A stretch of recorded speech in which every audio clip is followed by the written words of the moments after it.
မေတ္တာအာတိတမေတ္တာပတ္ထနာများပြီးတော့ဒီနေ့ဥပုံနေ့ဓမ္မသဘင်တရားဘောကိုဘုန်းကြီးတို့စတင်ပြီးတော့ဖွင့်ပါတယ်လောကလေးတွေအောက်ချထားပြီးတော့ကိုရေရှည်ထိုင်နိုင်မဲ့ဣရိယာပုဂ္ဂိုလ်ပြင်ပြောင်းထိုင်လို့ဒီနေ့ဘုန်းကြီးတို့ဟောမယ်ကိဉ္တုကောပမသုတ်တံတဲ့မြေခွေးလေးတစ်ကောင်ရဲ့ဘဝဖြစ်စဉ်ကိုဘုရားရှင်ကိုယ်တော်များဥပမာလေးဆောင်လို့ဟောထားတဲ့ဒေသနာတော်ပါပဲယထာပိပုပ္ပိတံဒိဋ္ဌဝါသင်္ကာလောကိတုကံဝနေ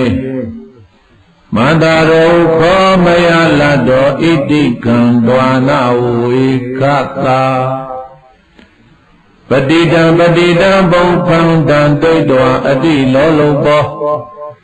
နာယိတမန္တံအဒုံမန္တံယံရုက္ခသမိန်တိမညတိယထာပိဥပမာပုံဆိုပြောရမယ်ဆိုရင်ဝနေတော်မြိုင်ကြီးထဲမှာသင်္ဃာလုံးတော်မှကျက်စားပြောပါနေတဲ့မြေခွေးသည်ဘုဟိတံတက်တဲ့လုံးရဲရဲနီးပွင့်ရနေသောကိဉ္တုကံပေါက်ပင်ကြီးကိုဒိဋ္ဌဝါနာအစာရှာဖွေရဲသွားလာရင်းနဲ့တွေ့မြင်ရသည်ဖြစ်၍မယငါတိမန္တရုခောအသားဖြစ်ပင်ကြီးကိုဖြင့်လက်တော်ကံကောင်းထောင်းမှလိုရခဲ့ပါပြီတကားဣတိဤသို့တွေ့၍စိတ်ကူးရင်၍ဝေခတာအဟောအလျင်ဖြင့်ကံတဝါနာစစ်ပင်အနီးသို့ရောက်အောင်သွားခဲ့ပြီး၍ပတိတံပုပ္ပံလေကလေးတိုက်လို့တဖုံဖုံနဲ့ကြွေကြလာတဲ့ပေါက်ပွင့်လေးတွေကိုအတိလောလုံးဘောအလွန်တရားလောဘကြည်လာသောသင်္ဃာလောမြေခွေးသည်ဓာတိတဝါကြိုက်ခဲလိုက်ပြည်သည်နောက်မှာတော့ဣဒံဤယခုကြွေကြလာလို့ငါကြိုက်လိုက်တဲ့အရာဝတ္ထုကမန္တံအသားဖြစ်မဟုတ်သေးပါတကားဒုက္ခသမိန်တစ်ပင်ကြီးပေါ်၌ရအကျဉ်ရဲရဲတောင်းနေတဲ့အရာဝတ္ထုသည်အထီရှိနေရစ်သေး၏အဒုံထိုရာဝတ္ထုသည်သာလျင်မန္တံအမတယသချုံမိန်ကောင်းမြတ်တဲ့အသားတစ်အရှိဖြစ်ပါပေ၏ဣတိဤသို့မင်းညတိမှတ်ထင်တွေးခေါ်ကားပေါင်းပွင့်ကိုဆဲ၍မျောခဲ့လေပြီတကား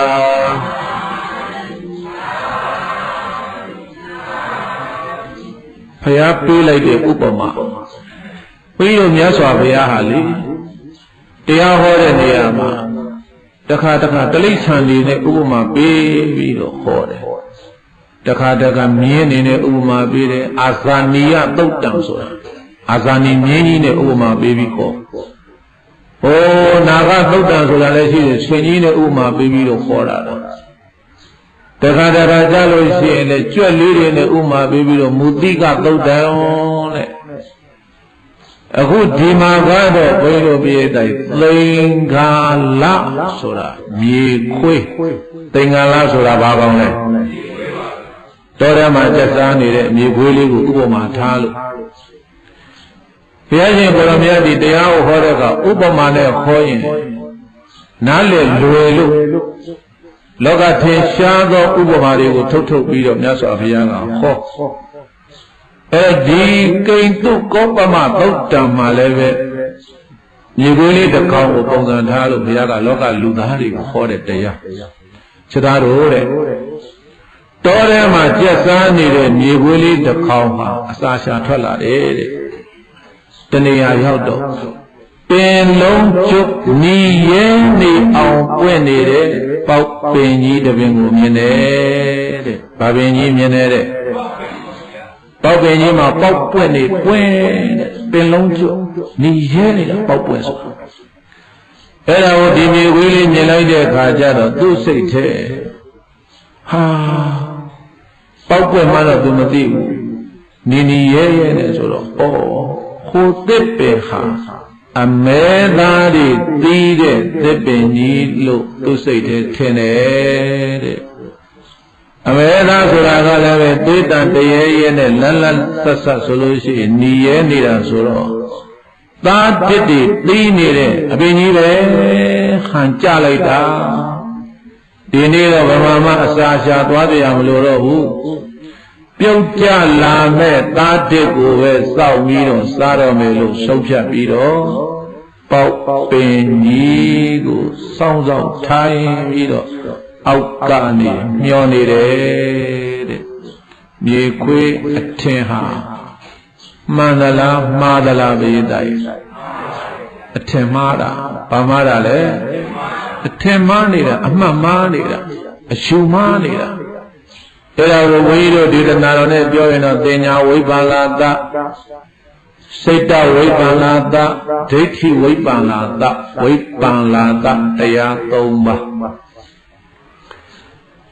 နေခွေးနဲ့ဒီတိုင်းပဲအထင်မှားနေတယ်အမှတ်မှားနေတယ်အတိမှားနေတကယ်ကတော့သားတစ်လားပေါက်ပွင့်လား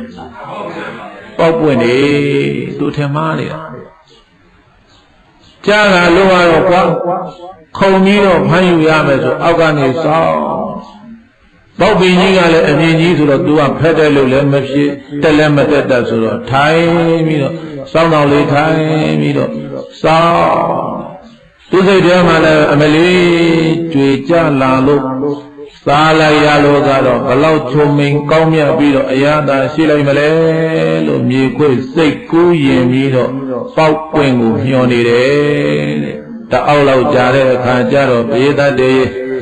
ဘယ်လိုဖြစ်လာတော့ဆိုလို့ရှိရင်အဲ့ဒီပေါက်ပွင့်လေးတွေကိုလေတိုက်တယ်မတိုက်တယ်လေပတိတံပုပ္ပန်လေးတိုက်လို့တပုတ်ပုတ်နဲ့ကြွေကြလာတဲ့ပေါက်ပွင့်လေးတွေကိုအတိလောလုံးပေါ်အလွန်တရားလောဘကြည်လာသောသင်္ကာလောမြေခွေသည်တန်သိတော်ကြိုက်ခဲလိုက်ပြီးဒီနောက်မှာတော့ပေါက်ပွင့်လေးကြွေးကြလာတာလေတိုက်တော့ဟာဘာပြောကောင်းမလဲမြေခွေဘုန်းတို့ပြေးတယ်တတ်တစ်ထင်းပြီးတော့ပြေးဟလိုက်တာဒါပေမဲ့လို့သူထင်ထားတဲ့အတိုင်းချုံမိန်ကောင်းမြတ်အရာသာရှိတာမဟုတ်ဘူးတဲ့ခါတယ်တဲ့ပေါက်ပွင့်တာဘာအရာသာရှိတယ်လေခါတဲ့ရတာရှိတော့သူထင်ထားတာကသာတိထင်ပြီးတော့သွားပြဟတ်တာအိုးချုံမိန်ကောင်းမြတ်တဲ့အရာသာရှိမယ်ဆိုသွားတာခါလဲခါရောဒီခွေးကအဲ့ဒါအသာလေးထားခဲ့ပြီးတော့ဩအခုကြွေကြလာတာဟာသာတိမဟုတ်သေးဘူးဒီကောင်ဘာအရာသာမှမရှိဘူးသာတိတကယ်ရှိတာကသစ်ပင်ပေါ်မှာအခုကြွေကြလာတာဟာသာတိမဟုတ်ဘူးလို့အဲ့ဒီလိုနဲ့ဘုန်းကြီးတို့ပြည့်တိုက်ဒီခွေးဟာလေသစ်ပင်ကြီးပေါ်မှာနေနေရရနဲ့တွေ့နေတာတွေကိုသူ့စိတ်ထဲမှာသာတိလို့ထင်ပြီးတော့ဒီတစ်ခါကြွေကြလာတဲ့သာတိတုံးတော့အာရပါရနဲ့စားလိုက်မယ်ဆိုပြီးတော့စောင့်နေပြန်တယ်နောက်တခါလေးကလေးတိုက်လို့ပေါက်ပွင့်တပွင့်ကြွေကြလာတဲ့သွားစားကြည့်တယ်ခါတဲ့အရာနာပဲရှိတယ်တခါနှစ်ခါဒီလောက်သိရင်တော်ရောပေါ့မြေခွေးဆိုတာအသိဉာဏ်မရှိဘူးပြေးတယ်အဲ့ဒါနဲ့တခါလေဘုန်းကြီးဆန်းပြီးတော့ဒါလည်းမဟုတ်သေးပါဘူးနောက်တခါကြလာမှသာတိဖြစ်မှာပါနောက်တခါကြွေကြကသွားကြိုက်ခါတာအဲ့ဒီလိုနဲ့တနေ့လုံးစောင်းနေရင်မြေခွေးဟာပြေးတိုင်းဘယ်မှလည်းအစာရှာထွက်ပြီးတော့မစားနိုင်ပဲနဲ့စောင်းနေရင်နဲ့မိုးချုပ်သွားတယ်။ဘာဖြစ်သွားတယ်လဲ။မိုးချုပ်သွားတယ်ဆိုတော့တောထဲကကြားတွေချင်းသေးတွေညနေပိုင်းရောက်အစာရှာထွက်ပြီးအဲ့တော့ကြားတွေချင်းသေးတွေမိုးချုပ်သွားတော့ထွက်လာပေါ့ဟိုးမှမြေခွေးကဘာလုံးနေလဲသူကတော့စောက်လုံးပဲဒီတော့ကလေတိုက်လို့ကြွေကြလာတဲ့သားတဲ့ငါစားပြီးတော့မှပြန်မယ်လို့အဲဒီလိုစောင့်နေတဲ့အချိန်ကြားတွေချင်းတွေဆိုတာကလည်းမြေခွေးရဲ့အသားကိုအလွန်ကြိုက်တယ်မြေခွေးအနတ်များရလို့ရှိရင်လေတောတလိษံလေးရဲ့သဘာဝကရှူရှူနဲ့အဲ့ဒီကြားတွေချင်းတွေကနေပြီးတော့နှာခေါင်းလေနဲ့မှုတ်လိုက်တာနဲ့မြေခွေးဟာသူ သူ့ဥစ္စာဘလို့ဓာတ်လည်းမသိဘူးမပြေးနိုင်တော့ဘူးလေမပြေးနိုင်တော့ဘူးလေအဲ့ဒါသူ့ဓာတ်ပဲတိရစ္ဆာန်တွေရဲ့ဓာတ်ပဲချွှနဲ့အဲ့ဒါဓာတ်တွေခြေတွေနှာခေါင်းကလွေမှုတ်တာနဲ့မြေခွေးကလေမေ့တယ်လို့တတိလေးတယ်လို့နဲ့အဲ့ဒီနားမှာတခါနဲ့မပြေးရတော့ဘူးလေအဲ့တော့မပြေးနိုင်တော့တဲ့မြေခွေးကိုပြေးသားရေမိုးချုပ်တော့တောထဲကကြားတွေခြေလေးတွေထွက်လာပြီးတော့နောက်ကနေလာဆွဲသွားတော့မြေခွေးသိသွားတယ်မြေခွေးဘာဖြစ်လဲပေါက်ပွင့်ကိုအသားတင်ထင်ပြီးတော့မျောနေတဲ့မြေခွေးပြေးတတ်တယ်ဘေးမီရန်သူတွေကိုမကြည့်ပဲနဲ့ဒီပေါက်ပွင့်လေးကိုတန်းတစ်ထင်ပြီးတော့စားရနိုးနဲ့မျောနေတဲ့မြေခွေးဟာသေပွဲကိုဝင်ရပါတယ်တဝင့်ကြွေကြလာလည်းမဟုတ်ဘူးနှစ်ပွင့်ကြွေကြလာလည်းမဟုတ်မှသိရင်ထွက်ပြေးပါတော့လားတဏှာကိုသွားရှာပါတော့လားသွားမရှာနိုင်မဲနဲ့အတိမအယူမအမအမှား၃ပါးနဲ့မြေခွေးဟာစောက်နေတဲ့အတွက်ကြောင့်မို့လို့ကြားရ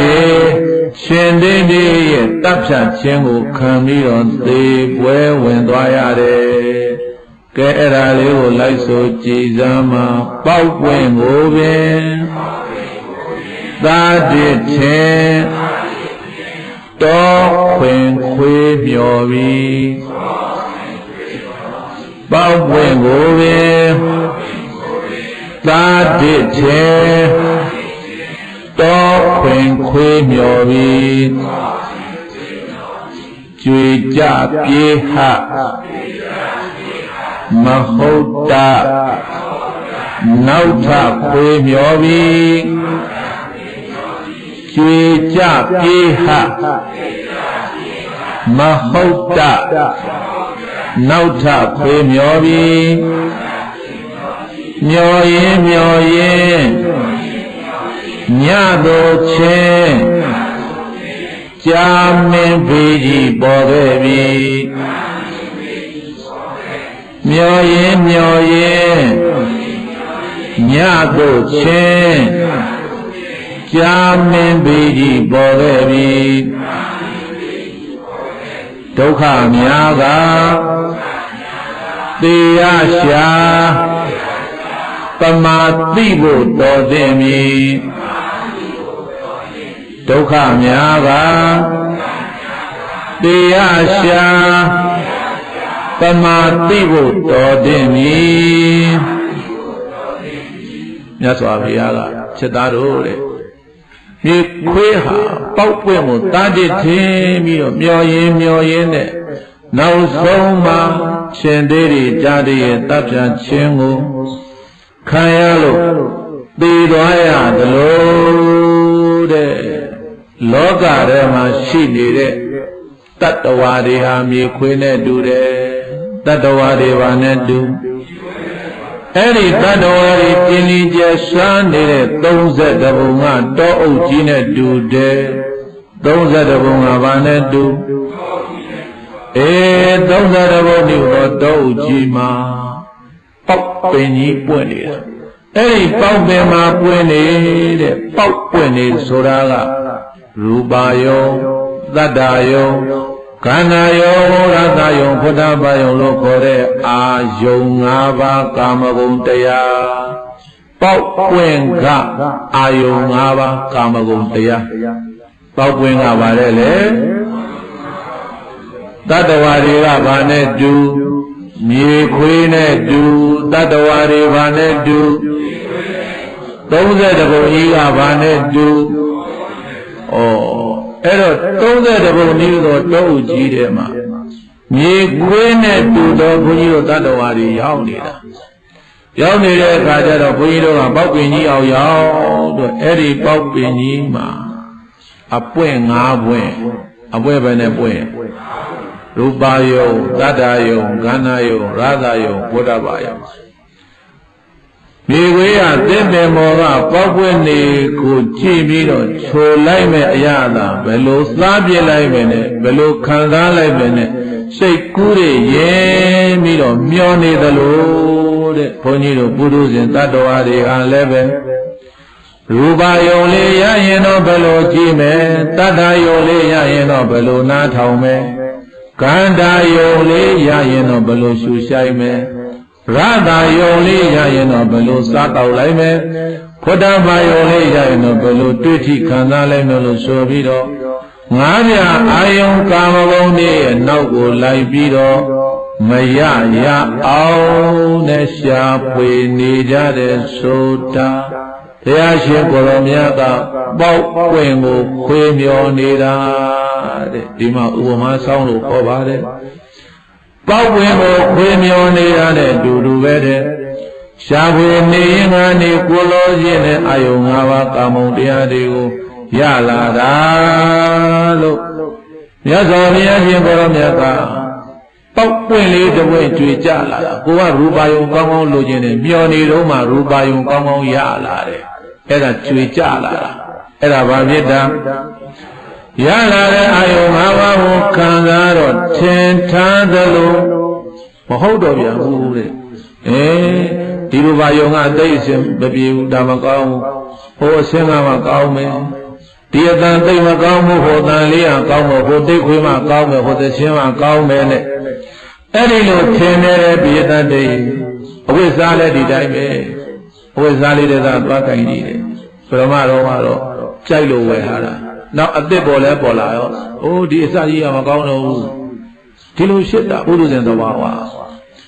နောက်တစ်ခုကောင်းမယ်ထင်နေတာနောက်တစ်ခုကောင်းမယ်ထင်နေတာအသစ်ပေါ်လာတိုင်း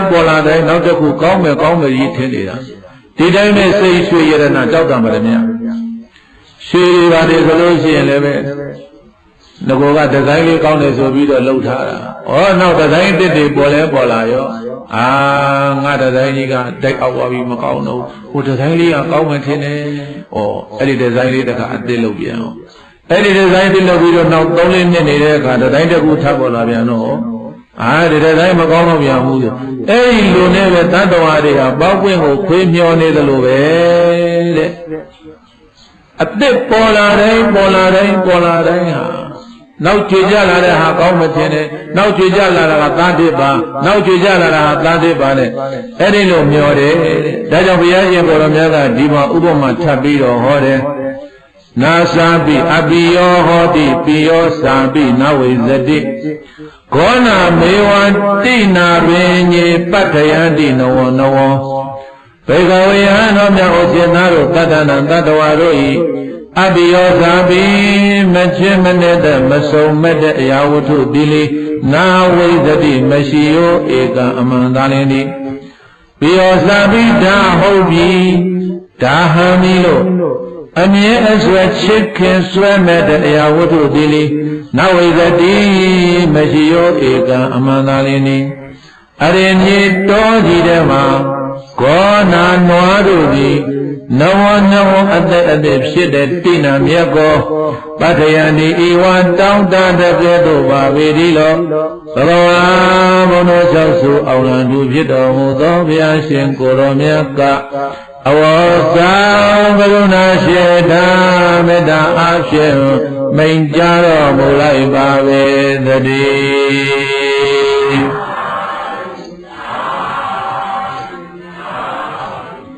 မြတ်စွာဘုရားကจิตသားတို့တဲ့တတ္တဝါတွေရဲ့သဘောကသူတို့မချစ်ခင်မနှစ်သက်မစုံမဲ့မလိုချင်တဲ့အရာဝတ္ထုဆိုတာမရှိဘူးတဲ့ရနေတဲ့ဟာကိုလည်းကျင့်တတ်ပြီးတော့နောက်ထပ်မတောင်းတတော့ဘူးလို့ဒီလိုလည်းမရှိဘူးတဲ့ဟောဆိုလိုက်ကြပါဆိုဝတ္ထုပစ္စည်းကိုရခြင်းတယ်ပြလိုချင်တဲ့ဝတ္ထုပစ္စည်းရပြီးပြီရနေတော့ခဏလေးပဲဒီထက်အသက်အဆန်းပေါ်လာတာနဲ့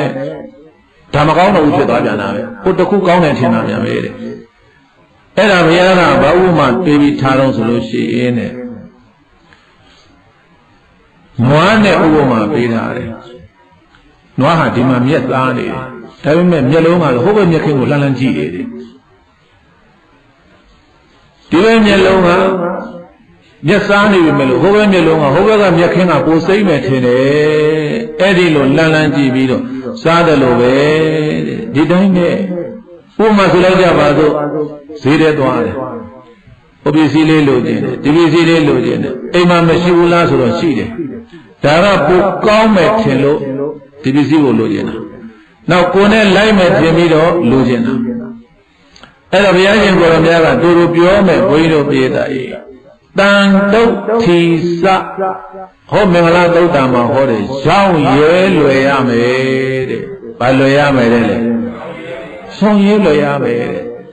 ရှိတာလေးနဲ့နေတတ်ရတယ်ရှိတာလေးနဲ့လှအောင်ဝတ်တတ်ရတယ်ရတာလေးနဲ့ဝါအောင်စားတတ်ရတယ်နှိမ့်ချမှုဆိုတာအဲ့ဒါပြောတာအဲ့လိုမှမဟုတ်ဘူးဆိုလို့ရှိရင်တော့ဘုန်းကြီးတို့ပြည့်တဲ့တခုပြီးတခုတခုပြီးတခုဒါရူပါယုံတတ္တံခန္ဓာရတ္တယုံဘုရားဘောအစွမ်းတောက်တဲ့ဒီတိုင်းပဲရတ္တယုံနဲ့ပတ်သက်ပြီးတော့ကိုရှိတာလေးနဲ့ကိုဝင်ကိုထွက်ကလေးနဲ့မြတ်မြတ်တာဒီလိုချွတ်တာပြီးတော့စားတောက်တတ်ရမယ်တဲ့ဝိတ္တလည်းတူတူပဲတခုပြီးတခုတခုပြီးတခုလိုချင်နေလို့ကတော့မဆုံးနိုင်တော့ဘူးတဲ့နေရေးဆိုတဲ့နာမဘုန်းကြီးတို့လူသားတွေအိမ်နဲ့နေတယ်ဘာနဲ့နေလဲပြေးတာအိမ်လေးနဲ့နေတဲ့အခါကျတော့စီးပွားရေးအဆင်မပြေခင်တော့ကတော့တဲလေးနဲ့ပေါ့တဲတဲ့နောက်စီးပွားရေးနဲ့အဆင်ပြေတဲ့အခါတဲနဲ့မကောင်းဘူးကွာပြင်အောင်သုံးမိုးလေးလုံးအောင်မှပြင်အောင်သုံးမိုးကပိုကောင်းတယ်ထင်တာပြင်အောင်သုံးမိုးလေးဆောင်းရင်ကနည်းနည်းလေးအဆင်ပြေလာတဲ့အခါကျတော့ဟာနံကတိုက်လေးတော့ဆောင်းအောင်မှနံကားတိုက်လေးဆောက်ပြီးတဲ့အခါကျတော့တက်ဆင်းတက်လာတယ်။အိုးနံကားတိုက်ကြီးဖြစ်နှစ်ထပ်တိုက်လုံးမှာကောင်းမယ်ထင်တယ်။ຫນွေကြတော့ပူတယ်အောက်ထပ်ဆင်းနေရအောင်။နှစ်ထပ်တိုက်ဆောက်ရင်ကနောက်တော့သုံးထပ်တိုက်ဆောက်မှကောင်းမယ်ထင်တယ်။ပူတဲ့ရာသီဥတုဟော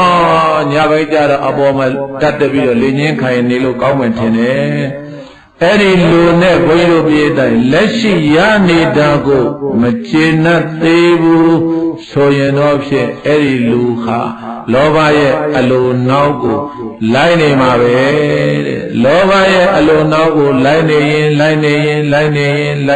နဲ့ကြားဆွဲခံရမယ်တဲ့ဘာဆွဲခံရမှာလဲအေးကြားဆိုတာဘုန်းကြီးတို့ပြေးတိုင်းမှတ်ထားပါဗျာတိကြားတယ်။ဘာကြားတယ်လဲ။နောက်တစ်ခုကမရဏကြားတယ်။ဘာကြားတယ်လဲ။နောက်တစ်ခုကသရာကြားတယ်။နောက်တစ်ခုကဘာလဲလဲ။သရာရဲ့ဗျာတိရဲ့မရဏရဲ့ကြားသုံးပါ။ကြားဘယ်နဲ့ကောင်းလဲ။မြေခွေးနဲ့တူသောဘုန်းကြီးတို့တတ္တဝါတွေကိုဆွဲဖို့လို့အစဉ်နဲ့စောင့်နေတာကြားသုံးပါဦးလေ။သရာဆိုတာအိုးတာသရာဆိုတာဘာဖြစ်လဲ။ဗျာတိဆိုတာနာတာဗျာတိဆိုတာဘာလဲမရဏဆိုတာသေတာမရဏဆိုတာဘာလဲလေဘုန်းကြီးတို့ဆွဲဖို့လို့စောင့်နေတဲ့အကောင်သုံးကောင်အစင်တဲ့နဲ့အခုကိုပဲဘုန်းကြီးတို့ပြေးတဲ့ရှာရင်ဖွေရင်ရှာရင်ဖွေရင်နဲ့ရွှေမရှိတဲ့လူကရွှေရှာတယ်အိမ်မရှိတဲ့လူကအိမ်ရှာတယ်စားစမ်းပြီးတော့စားဖို့ရှာတယ်မရှာနဲ့မပြောဘူးရှာရတာနဲ့ရောက်ရဲ့ဘာနဲ့ရောက်ရမယ်ရတာလေးနဲ့မရောက်ရဲနိုင်ဘူးဆိုရင်တော့ဖြင့်အဲ့ဒီဓာတ်တစ်ခုကို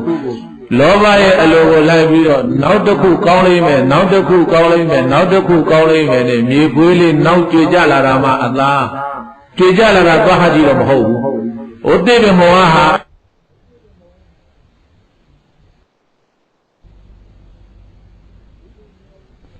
ဒီလိုမျောရင်းနဲ့နောက်ဆုံး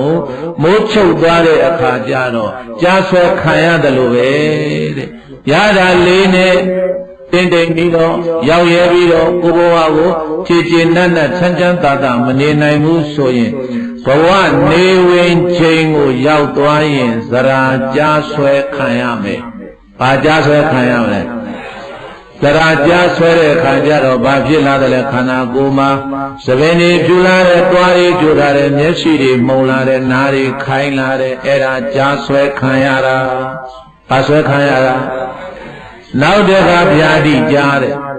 ယောဂဝေဒနာတွေနှိမ့်ဆက်ပြီးတော့အိယာပေါ်မှာခံစားနေရပြီဆိုရင်ဘေးတတ်တည်းအဲ့ဒါဗျာတိကြားဆွဲသွားတာနောက်တစ်ခါနောက်ဆုံးကြားတဲ့ကောင်လာဆွဲသွားပြီဆိုရင်တော့မရဏကြားသူဆွဲပြီဆိုရင်တော့တက်တာတဲ့ဝင်မြေကြီးထဲမှာမြုပ်လိုက်တော့တဲ့သေသွားတာဘာဖြစ်သွားတာလဲသေသွားတာကြား၃ကောင်ဆွဲသွားတာကြားဘယ်နှကောင်ဆွဲအခုကဘုန်းကြီးတို့ပြည်သားကြားတစ်ကောင်ဆွဲနေပြီအခုကြားဘယ်နှကောင်ဆွဲနေပြီလဲတောင်းဝဇဝေနေဖြူ သွားတယ်ပြောမျက်စိတွေမုံနားတွေထိုင်ခါးတွေခိုင်းဆိုအဲ့ဒါကြားဝင်ဆွဲနေပြီဘာဝင်ဆွဲနေပြီလဲကြားဝင်ဆွဲနေပြီနောက်နှစ်ကောင်မှလည်းဆွဲဦးမှာနောက်နှစ်ကောင်မှလည်းထောင်းနေပြီဆွဲမှရတော့မယ်ဒီလူရတာလေးနဲ့ရောင်ရဲတင်းတင်းပြီးတော့မနေနိုင်ဘူးကုသိုလ်ကောင်းမှုမလုံးနိုင်ဘူးတခါလေဝိသုအာယုံကာမဂုဏ်တွေနောက်ကိုလိုက်ပြီးတော့ဒီလိုကုသိုလ်ကောင်းမှုမလုပ်ဘူးဆိုရင်တော့ဖြင့်အဲ့ဒါဘုန်းကြီးတို့ပြည့်တိုင်းကြားဆွဲခံရတဲ့အခါမှာသေဝဲဝင်သွားရင်ကိုယ်နောက်ကိုဘာမှမပါဘူးတဲ့ပါပါမလားဒါကြောင့်မလို့ဒီတရားရဲ့အနှစ်ချုပ်ကိုဘုန်းကြီးပြောပေးရစေရတာနဲ့ရောင်ရဲနိုင်ရမယ်ရတာလေးနဲ့ပါတယ်လေရောင်ရဲနိုင်ရမယ်တဲ့ရောင်ရဲနိုင်ခြင်းဒီမင်္ဂလာတစ်ပါးပါပဲတန်တုတ်ထီစပါတယ်လေပြောရောင်ရဲနိုင်ရတယ်မရောင်ရဲနိုင်မဲ့တဲ့လောဘအလိုနောက်ကိုသာလိုက်မယ်ဆိုရင်တော့လောဘအလိုလိုက်မဲ့ပိုးနဲ့ဤကိုပြပြဘဝလာတော့မရမပါတာမပါဘူးနိတ္တာနင်ခံတဲ့ဘယ်လိုပဲရှာရှာပြည့်တိုင်းတေတော့ယူသွားလို့မရဘူးထားခဲ့ရမှာဟုတ်တယ်မို့လားအကြောင်းမို့လို့ဘုန်းကြီးတို့ရောဆိုတော့ဘုရားကြီးမင်းတော်မူတဲ့တော်တစ်ခုပြောခြင်းနဲ့ပစ္စည်းရှိလူဆင်းရဲတဲ့ဗါတယ်လေပစ္စည်းတော့ရှိတယ်လူကဆင်းရဲတယ်ဘယ်လိုဆင်းရဲလို့ဆိုတော့သူမရှောင်ရဲနိုင်လို့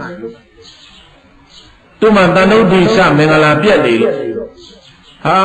တချို့ကုမ္ပဏီကြီးတွေကြည်သာတယ်လီဖုန်း3 4လုံးနဲ့ဒီကကလည်းဖုန်းလာဖုန်းနာတော့ဟာခင်ဗျာပို့ပါခင်ဗျာဟာနောက်ကိုဒီမှာပြောလို့နောက်ဖုန်းလုံးပါလားရောင်ရဲကိုခါနေတဲ့တခါတဲ့အဲ့ဒီမှာပစ္စည်းတော့ရှိတယ်ကုမ္ပဏီပိုင်ရှင်ကြီးအေးအကောခန်းထဲမှာနေတယ်ဒါပေမဲ့လို့အဲ့ဒီပုဂ္ဂိုလ်ကစိတ်ဆင်းရဲနေရစိတ်တည်းရောက်ရခရှုပ်ပွေလိမ့်နေတာဒါကြောင့်ပစ္စည်းရှိလူဆင်းရဲမဖြစ်စေနဲ့တဲ့ပစ္စည်းရှိလူချမ်းသာတဲ့ဗါတယ်လေပစ္စည်းလည်းရှိတယ်ကိုလည်းချမ်းသာအောင်နေတတ်ရတယ်ချမ်းသာတယ်ဆိုတဲ့နေရာမှာပစ္စည်းဘလောက်ပေါ်သိနေရွှေတွေတောက်တာမရမြအဲ့ဒါတွေချမ်းသာတာပြောတာမို့စိတ်ချမ်းသာတာကိုပြောတာဘာချမ်းသာတာပြောတာစိတ်ချမ်းသာတာကိုပြောတာဘုရားရှင်ကိုရောမြတ်ကကာမေပဇဟိတဝနာကာမဂုဏ်တို့ကိုစွန့်ပေးပပဇိယတယဟန်ပေါင်းရောက်အောင်ထွက်ခဲ့ကြလို့ဘုရားရှင်ကိုရောမြတ်ကအဝေါဇာကောင်းစွာမသွေမိန့်ကြားတော်မူလိုက်ပါပေတည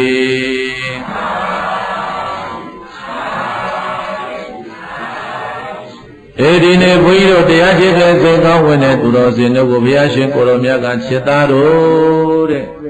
ပေါက်ပင်ကြီးအောက်မှာပဲစောင့်ပြီးတော့မျောမနေနဲ့တဲ့ဘေးလွတ်ရာကိုပြေးတဲ့ဘေးလွတ်ရာကိုပါတယ်တဲ့ပြေးရတာ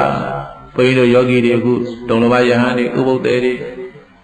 တင်ညာအကျိုးအကြတရားတွင်ကာလဥပုသ္တရင်သီလလာဆောက်တည်တယ်ဆိုတာပေါက်ပင်ရင်ကခွာလာတာဘယ်ကခွာလာတာလဲပေါက်ပင်ရင်ကခွာလာတာဘုရားကလည်းဒီမှာကာမေပဇဟိတဝါနာပပဇေယထခြေသားတို့ပေါက်ပင်အောက်မှာကြီးပဲတမျောမျောနဲ့ပေါက်ပင်တွေကြွေကြလာတာကိုစောင့်မနေနဲ့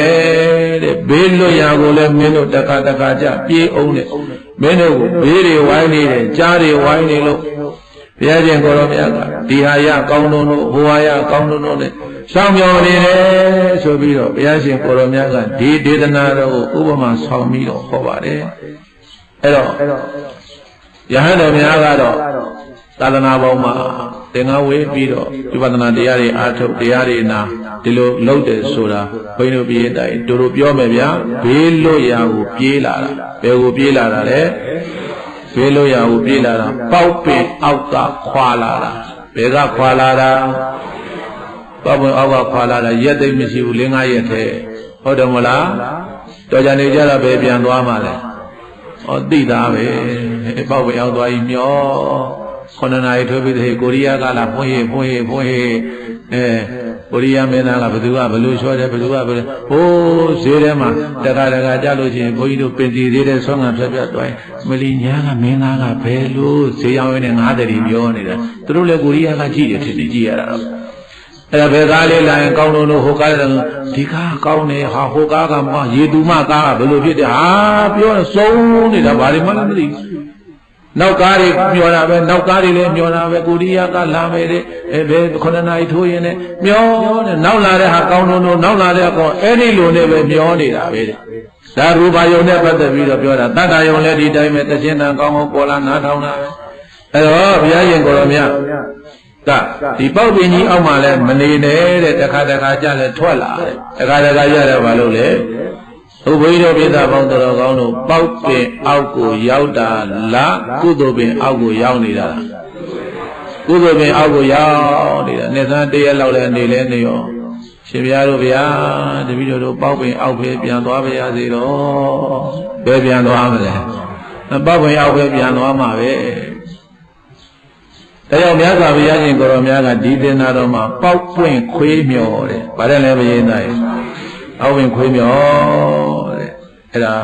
မိမိရှိနေတဲ့မိမိရဲ့ခန္ဓာပေါ့အခုကတော့ခန္ဓာကိုယ်ကိုလာခိုင်းတာဘာလို့လာခိုင်းတာလဲအဲ့နေဥပုသ္စောနေတရားနာနေတရားအထုတ်ပေါက်ဝင်အောက်မှာနေနေတာရက်ပေါင်း360တနေ့မှာရက်ပေါင်းဘယ်လောက်ရှိလဲ360နဲ့9ရက်ကိုဖယ်ထားတာဘာကိုဖယ်ထားတာလဲဒီ9ရက်လေးပဲကိုယ့်အတွက်ဟုတ်တယ်မဟုတ်လားဒီ9ရက်လေးဥပုသ်ဆောင်မယ်တရားအထုတ်မယ်ဘုရားရှိခိုးမယ်ပရိစိတ်မယ်ဒီ9ရက်ကကုသိုလ်အပြည့်မရဘူးလား360ကသူများအတွက်360ကဘယ်သူအတွက်လဲရက်ပေါင်း360ကပေါက်ပင်အောက်မှာနေတာရက်ပေါင်း360ကဗမာနေတာကုသိုလ်အပင်ကြီးအောက်မှာလာနေတာကဘယ်နှရက်နည်းနည်းလေးအစွန်းတက်တောင်မရှိဘူး65ရက်ဆိုတော်သေးတယ်ဟမ်300သူများအတွက်ပေးလိုက်လေ300ပေါက်ပင်အောက်မှာနေ300ကိုဘာမှနေမလဲ65ရက်မနေနိုင်ဘူးလားနေနိုင်မှာတရားမှအသာထွက်မလားအဲ့ဒါစဉ်းစားကြည့်ပေါ့ဘုရားတို့နိဗ္ဗာန်မရလဲဒါပါပဲဘုရားတိုင်တို့ကပေါက်ပင်အောက်မှာမျောနေတာနောက်တစ်ခုကောင်းလို့နောက်တစ်ခုကောင်းလို့နဲ့အဲ့ဒီလိုမျောမနေနဲ့တဲ့အဲ့တော့ဘုန်းကြီးတို့အေယာတီထောင်လူပေါင်းမှာနေတဲ့လူတွေအခုဒါနစွန့်ကြဲပေးကံလူရမ်းမှုတွေလုပ်တယ်အဲ့တော့ကိုရထားတဲ့ရှိဝဥစ္စာတွေကတကယ်တမ်းကျတော့ဘာမှအထင်ကြီးတရားမရှိပါဘူးသိရင်ထားပြစ်ခဲ့ရမှာဆိုတော့ gain ငါမသေးခင်လေးငါလည်းစားမယ်ငါသားသမီးလည်းကျွေးမယ်သာသနာအတွက်လည်းပဲငါတတ်နိုင်တဲ့လောက်လှူမယ်လို့ဆိုပြီးတော့အဲ့ဒါမြတ်စွာဘုရားကြီးကိုရောမြတ်ရဲ့သာသနာတော်မှာအခုကိုယ်တိုင်လည်းပဲသင်္ကန်းတွေဝဲလို့ဥပုသ်တွေစောက်တည်လို့တရားတွေနာကြလို့လုပ်နေတာဟာတို့တို့ပြောမယ်ပိဋကတ်တွေပေါက်ပင်အောက်ကခိတ္တထွက်လာတာပါလို့ဆိုပါတောဥပမာသန္တရာပမာတူလာသည်တောဥပမာသန္တရာပမာတူလာသည်တတ္တဝါဆိုတာမြေခွေးပါသေချာမှတ်ရမည်တတ္တဝါဆိုတာမြေခွေးပါသေချာမှတ်ရမည်အာယုံ၅ပါးပေါက်ပွင့်များမျောစားနေကြသည်အာယုံ၅ပါးပေါက်ပွင့်များမျောစားနေကြသည်ပေါက်ပွင့်ကြွေကြကာမဂုဏ်ရတူလှလေတော့သည်ပေါက်ပွင့်ကြွေကြကာမဂုဏ်ရတူလှလေတော့သည်ရပြန်တော်လဲမရောက်ရဲ့မျောပဲမျောကြသည်ရပြန်တော်လဲမရောက်ရဲ့မျောပဲမျောကြသည်တခုခုလိုချင်တယ်ရလိုက်တယ်ရလိုက်တာလေးတော့ပရမတော့ကျင့်တတ်နေတယ်တော်ကြကြတော့မဟုတ်တော့ပြောင်းနောက်တစ်ခုထပ်လိုချင်တယ်ကဲဥပမာလေးတစ်ခုထပ်ပေးအောင်မရှင်းသွားအောင်ဘုန်းကြီးတို့ကျောင်းမှာအခုဓာတ်ဆန်းတစ်ထောင်ကားလေးရှိတယ်အဲ့ဒီကဘုန်းကြီးမလိုချင်တော့ဘူးဘုရားတွေပေးမလို့မဲချပြီးတော့ပေးမယ်မယူဘူးလားဟဲ့ပါဇက်နဲ့ပေးတာပဲပါဇက်နဲ့ယူလိုက်ပါမယူလားဆိုယူမယ်ဖေရပြောမယူဘူးလားမယူဘူးလားဘယ်ရတဲ့ယူပါမယ်ဖေရပြောပါမယူဘူးလားဟ ပေးလိုက်ပြီဗျာကဲယူသွားပါးစပ်နဲ့ပဲအဲ့ဒါဘုန်းကြီးကကံကောင်းထောင်းပါလို့တခါတယောက်ကတခါပါကျဲတို့လာလှူတယ်ဘာလာလှူလဲဒီပါကျဲတို့မကြိုက်ဘူးဒီပါကျဲတို့ကြီးလည်းနှစ်နှစ်သုံးနှစ်ရှိပြီးတော့ကိုင်ပါကျဲတို့မကြိုက်ဘူးဘုရားတွေကိုပဲဒီပါကျဲတို့မဲပေါက်ပြီးတော့ပေးမယ်မယူဘူးလားဟောခုနဒါဆန်းလည်းယူတယ်ပါကျဲတို့ယူလောဘနဲ့ကြည့်တာအဲ့ဒါပြောတာပဲပိဋကရဲ့ဘုန်းကြီးလည်းဒီတိုင်းပဲပေါ့ဟုတ်ဒါဆန်းကားလေးတွေဝဲထားတယ်ရှိတယ်တိတ်မကောင်းဘူးကားဒိတ်အောက်တယ်ဟာမော်ဒန်နိတ်တယ်ကားအခုပါကျဲတို့လူကြည့်ပါလားအမလီရှင်မြပါကျဲတို့လူမယ်ဆိုရင်လေတရားကို9နိုင်လောက်တော့ဟောပြီဟုတ်ပါကျဲတို့ရဲ့အရှင်းမျက်နှာရှိတာရှိရင်လားလူအောင်ယူခြင်းတာပဲဒါပဲပိဋကအဲ့တော့ဥထုဇဉ်ရဲ့တဘာဝနောက်တစ်ခုကကောင်းလုံးလုံးနောက်တစ်ခုကကောင်းလုံးလုံးနောက်တစ်ခုကကောင်းအဲ့ဒီလိုမျော်ရင်းဘေးသို့ချင်းကြားမင်းဘေးကြီးပေါ်ခဲ့ပြီတဲ့အဓိကကဒီဒေသနာတော်မှာရှောင်ရဲနိုင်ရမယ်ဘာဖြစ်နိုင်ရမလဲလောဘအလိုလိုက်မပူနဲ့လောဘအလိုလိုက်လို့ကတော့ဘယ်တော့မှမဆုံးဘူးပိဋကရေကဲဆိုလိုက်ပါရှားတယ်ဖွေတယ်မျောနေတယ်ကြားဆွဲခံရပြီရှားတယ်ဖွေတယ်မျောနေတယ်ကြားဆွဲခံရပြီသရာကြားဆွဲအိုမှာပဲမလွဲကြုံရမည်သရာကြားဆွဲအိုမှာပဲမလွဲကြုံရမည်ဗျာတိကြားဆွဲနာမှာပဲမလွဲကြုံရမည်မရဏကြားဆွဲသေမှာပဲမလွဲကြုံရမည်ဒီကင်းခြင်းကကုသလပြုမတော်လိမ့်မည်ဒီကင်းခြင်းကကုသလပြုမတော်လိမ့်မည်ပေါက်ပွင့်ခွေးမျောတရားတော်မိန်တော်မူခဲ့သည်ပေါက်ပွင့်ခွေးမျောတရားတော်မိန်တော်မူခဲ့သည်จิตသားတို့တဲ့တစ်နှစ်ကုန်မြန်တော့လည်းပဲဒီပေါက်ပင်ကြီးအောက်ကမထွက်နိုင်ဘူးတစ်နှစ်ကုန်မြန်တော့လည်းပေါက်ပင်ကြီးအောက်ကမထွက်နိုင်ဘူးကြွကြလာတဲ့ပေါက်ပွင့်နဲ့တူတဲ့ရူပါယုံတတ္တယုံခန္ဓာယုံရတ္တယုံဘုဒ္ဓဘာယုံအာယုံ၅ပါးကာမဂုဏ်တရားတွေခံစားပြီးတော့နေမယ်ဆိုရင်တဲ့จิตသားတို့ကြားဆွဲခံရမယ်ဒါကြောင့်ရတဲ့ရက်ကလေးအမြန်ပြေးတဲ့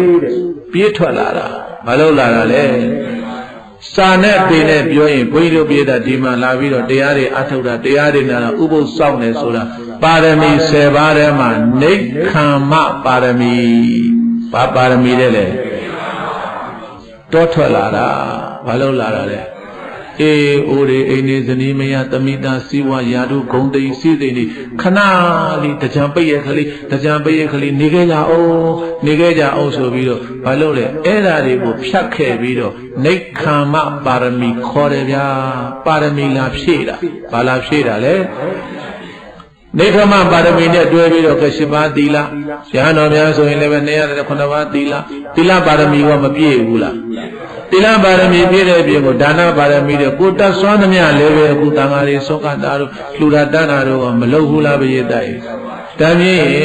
ဒါနပါရမီလည်းရတယ်သီလပါရမီလည်းရတယ်နိက္ခမ္မပါရမီလည်းရတယ်နောက်တစ်ခုအဋိဋ္ဌံပါရမီတဲ့ဘာပါရမီတဲ့လဲ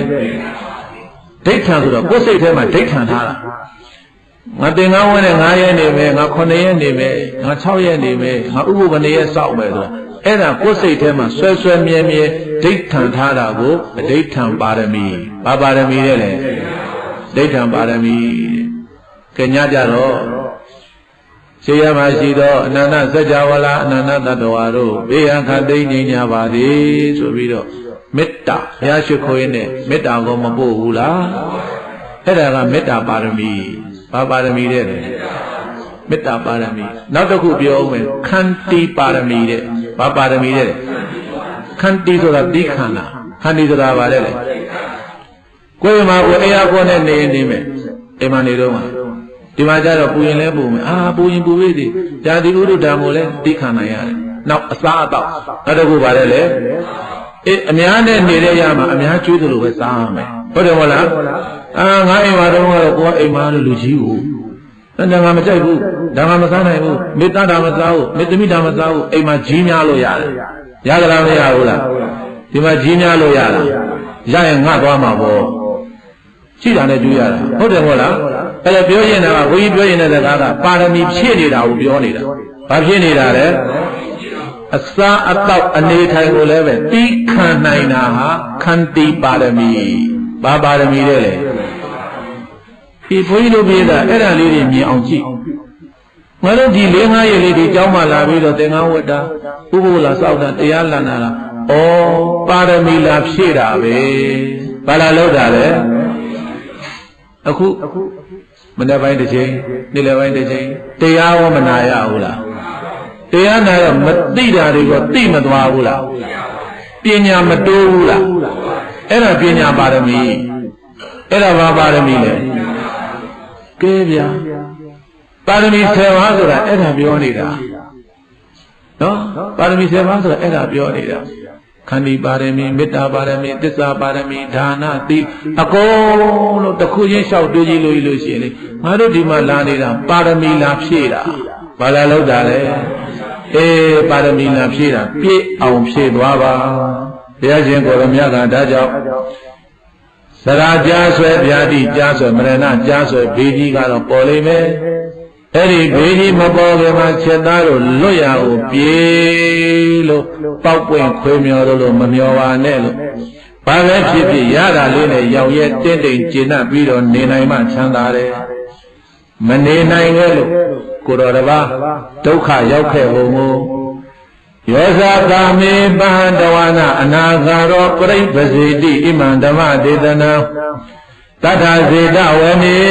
ဝိဟရံတောသုံးတရသမုဒ္ဒထေရံအာရဘကတိတိ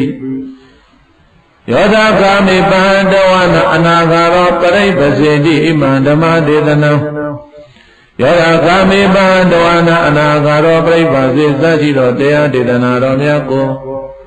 ဒါထလူနာတို့ဆရာဘုရားမြတ်စွာကစေတဝနေစေတော်ခေါ်ကြောင်းတိုက်တော်မှာ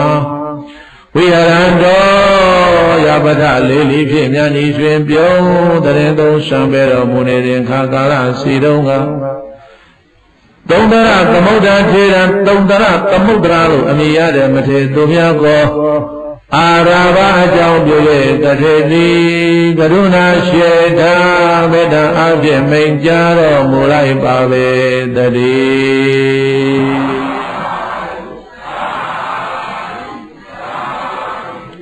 မြတ်စွာဘုရားလက်ထက်ကဘုရားကဇေတဝန်မှာသတင်းသုံးနေတယ်တာဝတိပြည်အဲဒီတာဝတိပြည်သားတထေသားလေးတယောက်ညကြတော့ဓမ္မသဘင်တရားဝဲရှိတော့တရားနာသွားတရားနာတော့မြတ်စွာဘုရားရှင်ကိုရမြတ်ကจิตသားတို့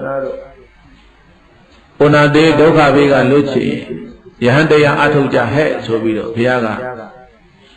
တရားတွေဟောတော့တရားနာရင်နဲ့ဒီအမျိုးကောင်းသားလေးသရတရားတွေပေါက်လာတယ်သူ့နာမည်ကမောင်တုံသရတဲ့သူ့နာမည်ကဘယ်သူလဲမောင်တုံသရအဲ့ဒီမှာတရားနာရင်သာသနာတော်တွေဝင်ပြီးတော့ဘုန်းကြီးဝှချင်စိတ်ပေါက်လာဒါနဲ့အိမ်မရောက်တဲ့အခါကျတော့မိဘတွေကြောင့်ခွင့်တောင်းတယ်မေတို့သာသင်္ကန်းဝှချင်တယ်ဆိုတော့မိဘတွေခွင့်မပြုဘူးငါသားရဲ့တဲ့ဒီသားလေးတယောက်တည်းရှိတာနောက်ပြီးတော့ငါသားကအစားအသောက်ကတက်ကြီးများတာပဲအမေကသူ့သားအကြောင်းသူသိတယ်ဒီရင်ချက်ကျွေးမဟုတ်ဘူးဟင်းခွေးချက်ကျွေးတော့မဟုတ်ဘူးနောက်တစ်ခင်းခုနကတော့ပေါက်ပွင့်ခွေးမြော်လို့ဒါကောင်းမယ်ထင်တယ်ဒါမဟုတ်ဘူးနောက်တစ်မျိုးသူကဒီလိုမို့အဲ့ဒီလိုနဲ့အမတန်အစားအသောက်ကိုကြီးများတဲ့အတွက်ကြောင့်မို့လို့မိဘကပြောတယ်ငါသားဘုန်းကြီးဘဝဆိုတာငါသားစားကျင်တာမရဘူးနော်အပူလိုခြင်းအေးရမယ်အေးလိုခြင်းအပူရမယ်အခါလိုခြင်းအချင်းရမယ်သူများအမိပြုပြီးတော့နေရတဲ့ဘဝမို့လို့ငါသားဘုန်းကြီးမဝစ်ပါနဲ့ အိမ်မှာအခုမေတို့ပတ်စံချမ်းသာနေတယ်ငါသားဘာစားနေလဲချက်ချင်းမေတို့လုပ်ပေးတာသမင်းစားရင်အဝတ်စားဖို့တလောက်ကြီးမများဘူးတဲ့ဒီမောင်တုံတရာအစားတောက်တဲ့ပတ်တဲ့တော်တော်ကြီးစားကြောင်းနေတဲ့တရားဆိုလည်းမဟုတ်ဘူးဟောဆိုလည်းမဟုတ်ဘူးတမျိုးမျိုးဒါနဲ့အမေလို့တဲ့ပုဂ္ဂိုလ်ကအဲ့ဒီလိုအမျိုးမျိုးသူ့ကိုပြောပြတယ်ဘုန်းကြီးဘဝနဲ့ချမ်းသာမယ်မထင်နဲ့ဆင်းရဲတယ်နော်ပြောတော့မရဘူးဒီကောင်ကလည်းသူယဟန္တာအလောင်းပဲမရဘူးဘုန်းကြီးကနောက်ဆုံးတော့ကဲဘယ်လိုမှပြင်ကဲလေအစမ်းသဘောနဲ့ငါသား9ရက်လောက်ဝေးကြည့်ဒုံလဘပေါ့မိဘတွေခွဲပေးလိုက်ခွဲပေးလိုက်တဲ့အခါကျတော့သင်္ကန်းဝက်တယ်ဥတုံတရတဲ့ဝဲကဘယ်သူလဲလေဥတုံတရသာသနာတော်ရောက်လာတယ်နေတိုင်းအိမ်ကိုဆွမ်းငံသွားတယ်အိမ်ကိုဆွမ်းငံသွားတော့အမေကသူ့သားချစ်တာကိုသူ့သားဥစဉ်သူချစ်တာကိုတိတယ်ငယ်ငယ်လေးတွေကအမေကသူ့လက်ပေါ်ကြည့်လာတာဆိုတော့ငါသားပါတိုက်တတ်တယ်ဆွင်းအုပ်လေးတွေမှာဝတ်သားဟင်းတစ်ခွက်ကြက်သားဟင်းတစ်ခွက်အဝတ်သားနဲ့အုံကြီးနဲ့ချက်တာကတစ်ခွက်ကစုံရဲ့ကြော်ကတစ်ခွက်အမေကတခါနဲ့သူ့သားကိုချစ်တော့ဟင်းကို4-50ခွက်တပိတ်ထဲအပြည့်လောက်တော့ပေးလိုက်တာဆန်ဆိုလဲကောင်းပြီဆိုတဲ့ရှစ်ခက်ကတလေးဆန်နဲ့ဒီနေ့ခေတ်ဆိုတော့ပသိမ်ပေါ်ဆောင်မွေးတို့ဘာလို့ဒီလိုနေမှာပေါ့ဆန်ကောင်းနေခါတဲ့ချက်ပြီးတော့လောက်အဲ့ဒါဘာလို့လဲဥဒုံတရာဟာအမေငါတော်တော်ချစ်တာပဲအဲ့ဒါကြောင်းရောက်လို့ရှိရင်သူတို့ဘာလဲစားအလောက်အစားကောင်းနေစားပြီးတော့ဥဒုံတရာတရားအထုတ်လားဆိုတော့အာမထုတ်ဘူးတဲ့ဆွမ်းစားပြီးတာနဲ့အိတ်တယ်တဲ့ဆွမ်းစားပြီးတာနဲ့ဘာလို့လဲအဲ့ဒါကြောင့်မို့လို့ဒုသာသနာတော်မှာစကားတစ်ခုပေါ်လာတယ်စားပြီးအိတ်နေဘယ်သူကပြောတာစားပြီးအိတ်နေဘိက္ခဝေတည်ရင်ပက်လက်အဲ့ဒါကဘုန်းကြီးတွေကမခံနိုင်လို့ပြောတာသူစာစိုးကအဲ့လိုမဟုတ်ဘူးစားပြီးအိတ်နေဘိက္ခဝေတည်ရင်ငုတ်တုတ်ခိစကုတ်တဲ့ခိစကုတ်တောင်ဆိုတာဘုန်းကြီးတို့ရောက်ခဲ့တဲ့အိန္ဒိယမှာပိတ်တာတွေပေါ်တယ်ဘာတွေပေါ်တယ်လဲတည်လို့ရှိရင်အဲ့ဒါပိတ်တာဖြစ်ရောတယ်အဲ့ဒါဘယ်လိုကဆိုလိုက်လည်းမသိဘူးဇာပြီးအိနေဘိက္ခဝေတေငုတ်တုတ်ခိစ္ဆကုတ်ဆိုဘုန်းကြီးတွေကမခံနိုင်ဘူးအဲ့ဒီစာချိုးမှားတယ်ကွာဇာပြီးအိနေဘိက္ခဝေတေပလက်နတ်ပြီးတဲ့မခံနိုင်လို့ပြန်ချိုးတဲ့စာဆိုအဲ့ဒါနဲ့ဥဒုံကရာဘာလို့လဲဇာလိုက်အိလိုက်ဆွမ်းခံသွားလိုက်ဇာလိုက်အိလိုက်ဆွမ်းခံသွားလိုက်လာတယ်တထေသာဘုန်းကြီးသင်္ကန်းဝတ်တယ်ဆိုတော့ဟာဝါလာပြီဥစဉ်ဖျားဖြော်ရည်လာလှူလိုက်ဥစဉ်ဖျားဖြော်ရည်လာလှူလိုက်အဘာလာကညာလာကနဲ့ဥတုံတရတရားအလုပ်ကိုအာမထုတ်နိုင်ဘူးတဲ့ဒါနဲ့သူစဉ်းစားတယ်ဒီတိုင်းနေလို့ကတော့မဖြစ်ပါဘူးဒီမှာတရားလည်းအာထုတ်နိုင်မှာမဟုတ်ဘူးအမေရတဲ့နေတိုင်းကဟင်းကောင်းလေးချက်တွေးနေတာယဟန်ဘဝရောက်လာပြီးတော့ဒီလိုနေလို့တော့ဖြစ်သေးပါဘူးကဲမိဘတွေစွန့်ပြီးတော့ရာဇဂျိုကိုသွားမယ်တဲ့ဘယ်ကိုသွားမယ်တဲ့ရာဇဂျိုသွားမယ်တဲ့ဆိုပြီးတော့အဲ့ဒါရာဇဂျိုသွားတူတူပြောသူအမေနဲ့အဖေနဲ့ကမျက်ရည်နဲ့မျက်ခွက်ဦးဇင်းရဲ့မကြွပါနဲ့ဒီမှာနေပါဦးဇင်းစားကြတာလဲချက်ကနေနေတာပဲတပည့်တော်တို့အသက်ကြီးပြီတပည့်တော်တို့တဖိုးကြီးမကြီးပြစ်ပြီးတော့မသွားပါနဲ့ဗျာဒကမကြီးဒကကြီးမသွားလို့မရဘူးဒီမှာဧည့်သည်တွေကလာတရားလည်းအထုတ်လို့မရဘူးဒီရတဲ့ကတော့ကောင်းပါလေဘုရားကြီးဒါပေမဲ့သူစိတ်သူမနိုင်တရရသားနဲ့ပြောင်းထွက်သွားတော့ရတယ်ရဝေလူဝန်ကြောင်းရောက်ရောမြတ်စွာဘုရားကသဝတိမှာပဲရှိနေသေးတယ်သူကဝေလူဝန်ကြောင်းသွားနေတယ်တန်းနေပြီးတော့ရာဇဂိုရောက်တဲ့အခါကျတော့ရာဇဂိုမှာရွှေမျိုးမရှိဘူးညီကောင်မောင်တော်မှမရှိတော့သူဥဆုံးတွေ့ရတဲ့ပြဿနာကဘာတော့ဆိုတော့စာရည်ပရိသတ်ဥဆုံးတွေ့ရတာဗါတဲ့စာရည်ဒုက္ခရောက်တာဆုံးမကြွားသွားတယ်လောင်းနေဟိုကဆန်ချမ်းနေလောင်းနေခွက်ထဲကြည့်တော့ပဲပြုတ်လေးနှစ်စီးသုံးစီးပါဟာဘယ်လိုလဲစားတာဘယ်လိုမှမဝင်ဘူးတောဝတိတတိပြန်ရတယ်စာလိုပြောရင်ရတ္တတဏစာလိုပြောရင်ဗါတဲ့လေဒီတသက်လုံးကလူဘဝတည်းကကောင်းကောင်းမွန်မွန်စားလာတဲ့လူတယောက်ဟာသင်္ကန်းဝတ်နေနေတော့လည်းအမေကချက်ပြုတ်ကနေတာအခုသူများရောက်ကိုရောက်လဲရောက်ကိုသူများကြွေးတာပေးတာကန်းတာစားတော့ဆွမ်းစားလို့မရဘူးတခါတည်းသူအဲ့ဒီမှာစိတ်ညစ်နေတာဟာဒုက္ခပဲရာဇဂိုမြို့ဆွမ်းခံစားရတယ်တဲမနေဘူးဒါပေမဲ့မပြောင်းဘူးကွာဖြစ်ချင်တာဖြစ်မပြောင်းဘူးရှိတာနဲ့ငါရောက်ရဲပြီးနေမယ်ဆိုပြီးတော့နေတော့အမေနဲ့အဖေနဲ့ကလည်းနေတိုင်းငိုတယ်တန်ဖုန်းကြီးကိုလွန်းလို့ အဲ့ဒါနဲ့ဘုန်းကြီးဘွားကြီးသတင်းပေါ်ပြပြောရင်ကဒီမောင်တုံတရရဲ့တငယ်ချင်းတွေကလက်ဖက်ရည်တိုင်ထိုင်ပြီးတော့သူတို့တငယ်ချင်းကြောင်းပြောနေတယ်ကွာတော်တော်ရက်ဆက်တဲ့ဦးစင်းကွာမိဘနံပါတ်ပြထားခဲ့ပြီးတော့များရာဇယုံသွားရတယ်လို့အဘိုးကြီးဘွားကြီးတနာပါတယ်နေတိုင်းမျက်ရည်နဲ့မျက်ခွဲမနေ့ကတော့ငါရောက်သေးတယ်ပြောလိုက်တယ်ဘာပြောလိုက်လဲဥတုံတရာကိုလူပြန်ထွက်အောင်ပြန်လှုပ်ပေးနိုင်ရှိတဲ့စိတ်တွေတဝက်ပေးမယ်အသေးကြီးနဲ့တထေးကတော်ကြီးကကြေညာထားတာသူ့သားလေးကိုရာဇီတို့ကနေတာဝတိကိုပြန်ရောက်လာအောင်ခေါ်ပေးလူထွက်သွားသူတို့နဲ့တူတူပြန်နေရမယ်အဲဒီလိုလှုပ်ပေးနိုင်တဲ့ပုဂ္ဂိုလ်ရှိတဲ့စိတ်တွေတဝက်ပေးမယ်အဲဒီလိုပြောနေတာကိုဘုန်းကြီးတို့ပြေးတတ်ရဲ့အဲဒီလက်ဖေးဆိုင်ထဲမှာလေလက်ဖေးလာတောက်တဲ့ပြေးတန်စာမတယောက်ကကြားသွားတယ်တဲ့အဲဒီပြေးတဲ့စာမနာမည်ကရူပဝတီဘယ်သူလဲရူပဝတီလို့ပြောတယ်ပြေးတယ်မှာကြားသွားတယ်ဟာဒါအကွက်ပဲရှိရှိပုံစံတဝက်ဆိုတာဒီတထေးကြီးနည်းနည်းချမ်းသာတာမဟုတ်ဘူးအဲ့ဒါနဲ့ညနေကြရူပဝတီကတွားတော့အဲ့ဒီကိုတာပြီးတော့တထေးကြီးနဲ့တထေးကတော်ကြီးတို့တထေးကတော်ကြီးတို့ရဲ့တာဥတုံတရကိုလူဝတ်နဲ့ဒီရောက်အောင်ပြန်ခေါ်လာပေးမယ်ဘာပေးမလဲပြောဟဲ့စီးစိတ်တဝက်ပေးမယ်ရွှေတဝက်စိတ်တဝက်အိတ်တဝက်အကုန်ပေးကောင်းပြီအဲ့ဒါဆိုရင်ဥတုံတရာကိုမမြင်ဘူးပါဘူးဥတုံတရာဘာကြိုက်တတ်တယ်လဲအမျိုးသမီးကဥတုံတရာဘာဟင်းကြိုက်တယ်လဲဘယ်လိုချက်တာကြိုက်တယ်လဲဘယ်လိုပြုစုယူရတာကြိုက်တယ်အမေရှိမှတထေးကတော်ရှိမှအကုန်မေးသွားတာပြေးတာအကုန်မေးပြီးတော့ပတ်စံနဲ့တောင်းသွားတယ်သွားတောင်းပြီးတဲ့အခါကျတော့ရာဇဂုမြို့လမ်းမတန်းပေါ်မှာအိတ်တလုံးသွားမှားလိုက်တယ်ရူပဝတီကအိတ်တလုံးက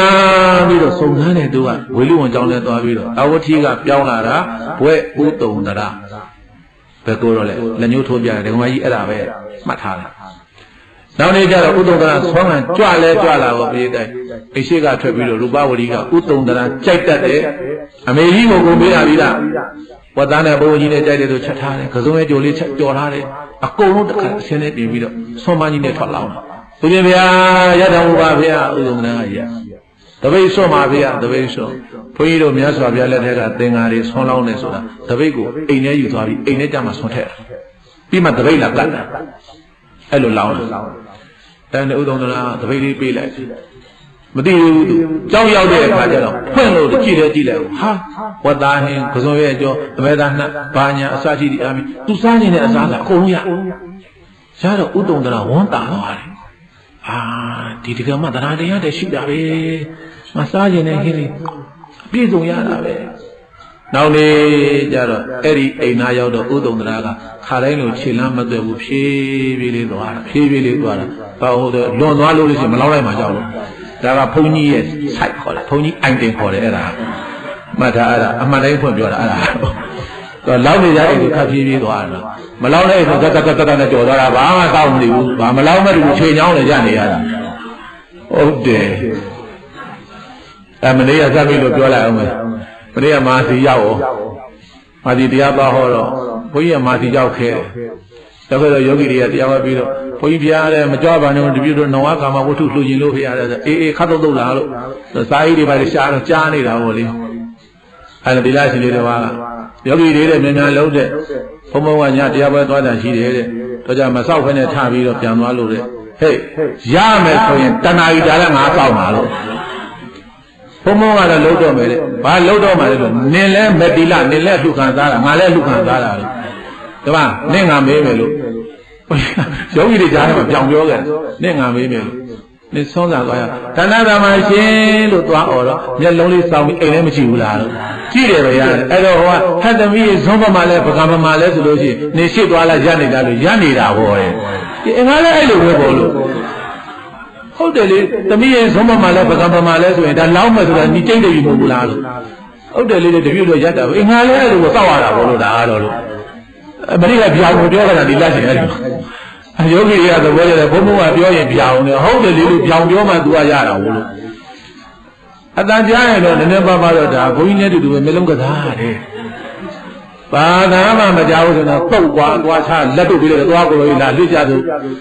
တသဘာဝပဲလေဒါတော့ရမယ်ဆိုစောက်ရတာပဲအဲ့ဒါနဲ့ကိုတုံတရာဖြည်းဖြည်းလေးသွားတော့သိတယ်ရူပဝတီကကိုတော့ခြေလန်းစိတ်နေပြီအမှတ်နဲ့လာနေဘူးထွက်တယ်ဟိုမျိုးသမီးကလည်းထွက်တယ်တပြီးတော့လောင်းတယ်တပတ်လောက်လောင်းတယ်ပြည့်တိုင်ဘယ်လောက်လောင်းလဲလောင်းတော့ရူပဝတီကစလာပြီရှင်ဗျာအိမ်ရှိမှာဗျာမတ်တကြီးရတယ်ညောင်းမှတပြီးတော့ဆွန်းဟင်းနေများတယ်ဗျာထည့်ရတာထဲမှာအဲ့တော့ရှင်ဗျာအိမ်ထဲမှာကရထိုင်လေးနဲ့ခဏသတင်းသုံးဗျာရှင်ဗျာအိမ်ထဲကြွားဗျာဟောလမ်းမဘော်ကနေအိမ်ထဲရောက်ပြီလမ်းမဘော်ကနေဘယ်ရောက်လဲအဲ့ဒါရတ္တတဏအဲ့ဒါဘာတဏလဲဒီရှာအရသာသူဒီဟင်းကိုသူဆွဲသွားပြီလေပြေးတိုင်းမရတော့ဘူးသူကအဲ့နဲ့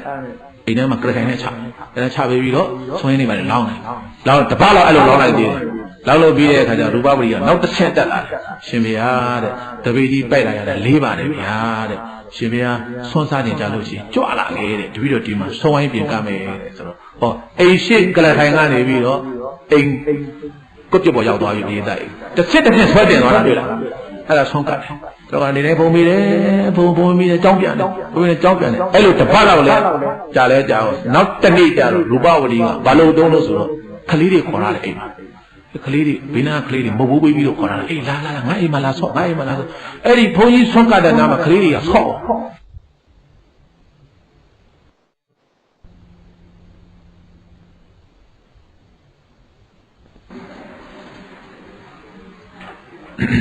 ဘုန်းကြီးဆွန့်ကတဲ့နာမှာကလေးလာပြီးအဲ့သူကဆော့ခိုင်းနေတာရှင်ဗျာတဲ့ဒီနေ့ဆွန့်ဖို့မရတာရှင်ပြေးလားပြေးပါတယ်တဲ့ကလေးတွေကဆူညံနေတာပဲဗျာတဲ့အိမ်မှာလာပြီးတော့အဲ့ဒါတပည့်တော်ကလည်းတယောက်တည်းဆိုတော့ဗျာတဲ့ပြင်းလို့ကလေးတွေခေါ်လာတာတဲ့ကလေးတွေကအလိုက်ကားဆုံးမသိဘူးဗျာတဲ့ဆော့တယ်တဲ့ဖုန်နေမြူတွေနဲ့ရှင်ဗျာဆုံးဖုံးဝဲရတာခက်ခဲရှိပါတယ်ဗျာတဲ့နေ့ဖြင့်ကမနေ့ကိုတပည့်တော်အိမ်အပေါ်ထမှာဆုံးပြင်မယ်ပေါ်တတ်တက်သွားပြီဘယ်ရောက်သွားပြီလဲမရေးတိုင်းပေါ်တတ်တက်သွားတာဟိုမှာစီးစိမ်တဝက်ရပါပေါ်တတ်တော့တန်ကောင်းတယ်တော့ဘေးတိုက်ဒီကိုတော့ယဟန္တာအလောင်းဘာအလောင်းလဲဘေးတာ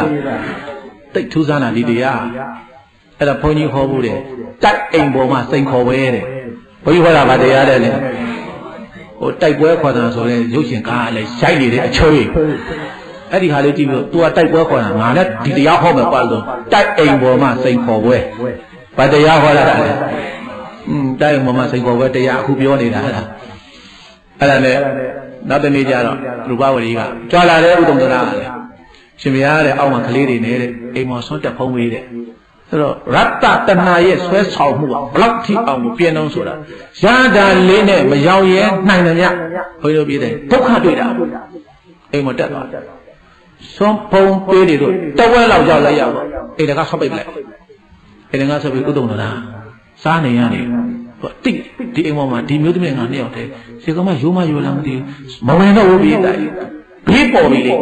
စားစားနေချွေးချွေးကောက်လေကြာတာဆုံးမမကြည့်နေဘာမှပြောသေးဘူးဆွမ်းစားလို့ပြီးလေပြီးရောရှင်ဘုရားတဲ့လူထွက်ပါတယ်ဟာမထွက်ဘူးငါသာသနာတော်ကြီးညိုလို့ဝင်လာမထွက်ရင်တပည့်တော့អော်လိုက်မယ်သွားပြီပြေးတိုက်ရှုံးတာ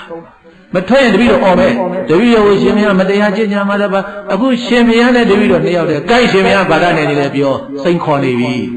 ဘာလို့နေတာလဲရေးသားအဲ့ဒီမှာတခါလေချိုးချိုးပေါက်တွေကြာပြီးတော့သွားပြီရတ္တတဏရှိတယ်လေးနဲ့ငါမယောင်ရဲနိုင်တဲ့အတွက်ကြောင့်မို့ဒီဘေးကြီးငါပေါ်ပြီငါဘာလုပ်မလဲအဲ့ဒီချိန်မှာဥဒ္ဒံနာတခါလေဇောကျွေးတွေပြန်ပြီးတော့အဲ့ဒီလိုဖြစ်နေတဲ့အချိန်မှာဖယားကကျွတ်တန်းဝင်ထိုက်တဲ့ပုဂ္ဂိုလ်တယောက်ကိုဘယ်တော့မှပြစ်မထားဘူးပြေးတဲ့ပြတ်သဗ္ဗညုတညာနဲ့အများနဲ့ကြည်ပြီးသားပဲဒါကြောင့်ဘုန်းကြီးတို့မာဘောရိမယ်ဆိုတော့ဘုရားကြီးမိန့်တော်မူတဲ့စကားတစ်ခုရှိတယ်ဖယားအကြည့်ခံရတဲ့သူဖြစ်ပါစေတဲ့ဗါတယ်လေပြောအေးဖယားအကြည့်ခံရတဲ့သူဖြစ်ပါစေဖယားပါရမီရှင်မှဖယားကကြည့်တာတိတ်ကပါရမီတွေရှိထားတာဟုတ်အဲ့တော့ပါရမီရှင်ဆိုတော့ဘုရားကသိပြီငါသားတော့ဒုက္ခရောက်နေပြီယဟန္တာလည်းဖြစ်မှာဒီချိန်မှာအဲ့နဲ့မြတ်စွာဘုရားရှင်ကိုရောမြတ်ကဟိုးဇေတဝန်ကျောင်းကတအိမ်လုံးတကားတွေပိတ်ထားတာဗရဲမောက်လေးတစ်ပေါက်ပဲဖွင့်ထားတာတကားတွေကိုပိတ်ထားတာဒီမျိုးသမီးလည်းအကြံနဲ့ အဲ့ဒါနဲ့မြတ်စွာဘုရားရှင်ကိုရောမြတ်ကဒီကနေပြုံးနေမဖြစ်တယ်စိတ်ခေါင်းနေပြီဟိုမှာရှင်မင်းထွက်မလားမထွက်ဘူးလားမထွက်ရင်တပည့်တော့အင်ကြီးတွေပါလေဆုပ်ပြပြီးတော့အမလေးတွေခွင်းကြီးတပည့်တော့မတရားကြအော်ရင်ကိုတော့အဲ့ဒါရာဇကြုံကကိုတော့တတ်မှုတာကိုတော့လူတတ်အတတ်ခံမှာ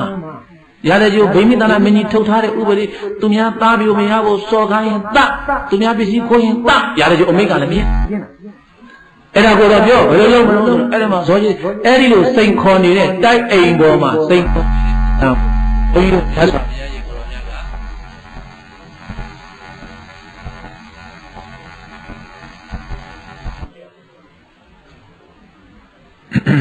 ဘုန်းကြီးတို့မြတ်စွာဘုရားကြီးကိုရောမြတ်ကသိတော့ဘုရားကပြုံးတယ်ပြုံးတော့ညီတော်အာနန္ဒာကမသိဘူးသူကရှင်ဘုရားဘာလို့ပြုံးနေတာလဲဘုရားချက်သားအာနန္ဒာတဲ့ဟိုးရာတဲ့တို့တိုက်အိမ်ပေါ်မှာတိုက်ပွဲဆင်နေပြီကွာဘယ်သူနဲ့ဘယ်သူလဲမြတ်စွာဘုရားရူပဝတိပြည့်တရာမနဲ့ငါသားတော်တုံသရဘယ်သူနိုင်မလဲဘုရားတဲ့အာနန္ဒာတခါတည်းမှမေးတာအဲ့တော့မြတ်စွာဘုရားရှင်ကိုရောမြတ်ချက်သားအာနန္ဒာမစိုးရိမ်နဲ့တဲ့ငါသားတော်နိုင်လိမ့်မယ်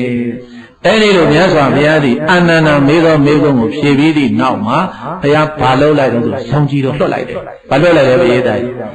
နီလပိတလောဟိတဩဒါထမင်းစိတ်တပပတရဆိုတဲ့ရောင်ကြီးတော်6ပါးထဲမှာဩဒါထဖြူသောရောင်ကြီးတော်ဘာရောင်ကြီးတော်လဲရောင်ကြီးတော်တစ်ခုတည်းလွှတ်တာအဖြူအလင်းတန်းကြီးကိုဒီကနေတကားလဲဘုန်းကြီးတို့တက်တက်များသွားလို့တက်ဆုံးလွှတ်လိုက်တာအဲ့ဒီရာဇဂျိုမျိုးအိတ်အပေါ်ကဗရင်မောက်ထဲအဲ့ဒီရောင်ကြီးတော်တန်းတောင်းနေသွား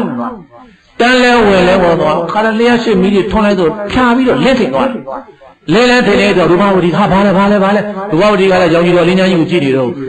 အဲ့ဒီကိုတုံတရာကလည်းပဲအဲ့ဒီရောင်ကြီးတော်အလင်းတန်းကြီးကိုကြည့်နေတော့မှမြတ်စွာဘုရားရှင်ကိုရောမြတ်တီးရောင်ကြီးတော်နောက်ကအပန်လိုက်လာတယ်တဲ့ရောင်ကြီးတော်နောက်ကမပါလာလေယောဓကာမေပန္တဝနာအနာဂါရောပရိပသေကာမဘဝပရိခိဏံတမဟံပြုမိပြမနံဘိကဝေဟံတော်မြတ်ဥစ္စမတော်ဣဒလောကီဤလောကမှာယောပုဂ္ဂလောအကျင့်ပုဂ္ဂိုလ်ဤကာမေအာယု၅ပါးကာမဂုဏ်တရားတို့ကိုဗဟန္တဝနာပတ္တိပြီး၍အနာဂါရောကာမလူကောင်းတဲ့အယောင်ထောင်ခြင်းအိယထောင်ခြင်းမရှိသည့်ဟုတ်တော်ဖြစ်၍ပရိပသေတာလနဝံထံယဟပြုနေ၏ကာမဘဝပရိခိဏံကာမရာဂကုန်ပြီးသောတံပုဂ္ဂလံတို့ပုဂ္ဂိုလ်ကိုပြမနံကိလေသာဝပပြုပြီးပုဂ္ဂိုလ်သူများကြည့်ဝေအတေနုခယငါဘယံတိပြုမိကောင်းသောမတေဟောကြားတော်မူလိုက်ပါ၏ဒေသနာဝတ္တနေဘုရားရှင်ကိုယ်တော်မြတ်ဟောကြားတော်မူသောဒေသနာတော်ဆုံးမှာသောထေရထိုဥတုံတရမထေသူမြတ်သည်စတု၏ပရိသမိတာဤ၄ပါးသောပရိသမိတာဉာဏ်တို့နှင့်သာအတူတကဝအရဟတံကိလေသာအသောခွာလျောကိုခန္ဓာယဟနာဖြစ်သောပါမုန်ီကောင်းစွာမသွေဆိုင်ရောက်တော်မူခဲ့ပါပေမည်တကား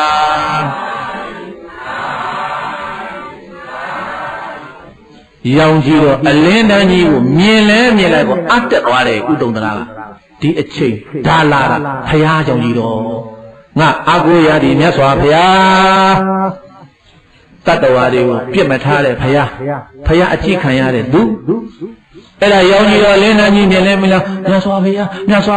စိတ်ကတခါတည်းခုမှကြောက်နေလန့်နေတဲ့စိတ်ကဘယ်ကိုပြောင်းသွားလဲရောင်ကြီးတော့မြင်လိုက်တဲ့ကအာကိုရသူတွေ့ပြီအဲ့ဒီရောင်ကြီးတော့အလင်းတန်းနဲ့အတူအတန်တော်ပါလာတာတူတူနားလေအောင်ပြောရင်တော့ခါဘိုးရနေပြီးအတန်ချက်နဲ့လှုပ်လိုက်တဲ့အတန်ကိုနားမှာကြားလိုက်ရတယ်လို့အဲ့တော့မှရောင်ကြီးတော်အလင်းတန်းမဲ့ဘုရားအတန်လာရပဲလှုပ်လေးချီပြီးတော့တရားနာခန္ဓာဉာဏ်စိုက်ဝိပဿနာရှုလိုက်တာအဲ့ဒီတထိုင်ထဲမှာပဲပြည့်တဲ့ယဟနာဖြစ်တယ်တထိုင်ထဲမှာဖြစ်တယ်ယဟနာဖြစ်လဲဖြစ်ရောဘုရားရောင်ကြီးတော်ပြန်သိမ့်အတန်တော်လဲတိတ်ငကိုတိုင်းပြန်မှောင်သွားတယ်ပြန်မှောင်လဲမှောင်တော့ဒီဥတုံတရယဟနာဖြစ်သွားတာကိုရူပဝတိကမသိဒီဘုရားရှင်ကိုယ်တော်များရဲ့အတန်တော်တရားတော်ကိုလည်းဥတုံတရတပါးတည်းကြားတယ်ရူပဝတိကမကြားဘူးအဲ့တော့ဟိုယဟနာဖြစ်လဲဖြစ်ကောကိလေသာအသောခွာလေကုန်ပြီဇန်တမဘတ်တွေရပြီးပြီဆိုတော့အဲ့ဒီမှာအမျိုးသမီးကဟာဒီကိုယ်တော်အခြေအနေမကောင်းဘူးခုနအလင်းရနီးနဲ့ဝင်လာတယ်ဘုရားနဲ့ဘယ်လိုချိတ်ဆက်ရှိလဲမသိဘူးမဖြစ်တော့ဘူးငန်းမြန်လူထွက်ခိုင်းတော့မှဆိုအဲ့ဒီမှာတခါတည်းတင်ကန်းသွားဆွဲချုံမလို့ဆိုအနာသွားလဲသွားဆောင်းဝင်သားပြီးတော့ခေါင်းမဖောက်ထွက်သွားတယ်ဆောင်းဝင်သားပြီးတော့ဘာဖောက်ထွက်သွားလဲကောင်းငင်ကနေပြန်သွားတာဘယ်ကနေပြန်သွားတာလဲအိမ်ကြီးဟောင်းလုံးကြီးကြံနေကြတာတခါတည်း အဲ့တော့မှအောက်ကလောလေးရှိပြီးတော့ဟာအောက်ကနေကြည်ပြီးတော့တခါတော့ကောင်းငင်နဲ့ဖောက်ပြီးတော့ထွက်သွားတာအဲ့ဒီကနေပြီးတော့မှမြတ်စွာဘုရားအကြောင်းတော်ကောင်းငင်ကနေပြန်လာပြီးတော့တောဝတိပြန်ရောက်ပြောပြီးတော့မြတ်စွာဘုရားကတော့မြတ်စွာဘုရားကတော့တန်ဃာတွေကဥဒ္ဒုံသရာကြီးဘယ်လိုဖြစ်လာလဲဆိုတော့ယဟန္တာမသိဘူးဥဒ္ဒုံသရာကြီးဘယ်လိုဖြစ်လာလဲခုနတုန်းကအစောတုန်းကအာနန္ဒနဲ့ဘုရားလည်းပြောတန်ကြတယ်ရောင်ကြီးတော့လွတ်တာလည်းတွေ့တယ်သူဂျာတကြိုသွားတာဘယ်နဲ့တောင်းပြီးပြန်လာလဲအဲ့ဒီမှာတန်ဃာတွေပေါ်စီနဲ့ဥဒ္ဒုံသရာအကြောင်းစိတ်ဝင်စားနေတော့မှမြတ်စွာဘုရားကဒီဇတ်တော်ပြန်ဒီအကြောင်းပြန်ပြောပြတယ်ဒီအကြောင်းပြန်ပြောပြရင်ကနေပြီးတော့ဘုရားရှင်ကိုရောမြတ်ဒီအတိတ်ဘဝကတော့မှလည်းအဲ့ဒီလိုပဲတဲ့မိကဇတ်တော်တမင်မဇတ်တော်ကိုပြန်ဟောတာတမင်ဇတ်တော်ဘာဇတ်တော်လဲရေးတိုင်းအဲ့မျက်နောက်ကိုလိုက်ရင်ကနေညှို့သွင်းမိတယ်ဆိုတဲ့အကြောင်းကိုဘုရားရှင်ကိုရောမြတ်ဒီဇတ်တော်ကိုပြန်ဟောတယ်ဒါကတော့အတိတ်ကြောင်းပေါ့အဲ့ဒီဒေသနာတော်မှာအလုံးတရားရှိခင်စိတ်ကောင်းဝင်တဲ့သူတော်စင်တွေကိုဘုန်းကြီးတို့ဒီအကြောင်းလေးပြောပြတာ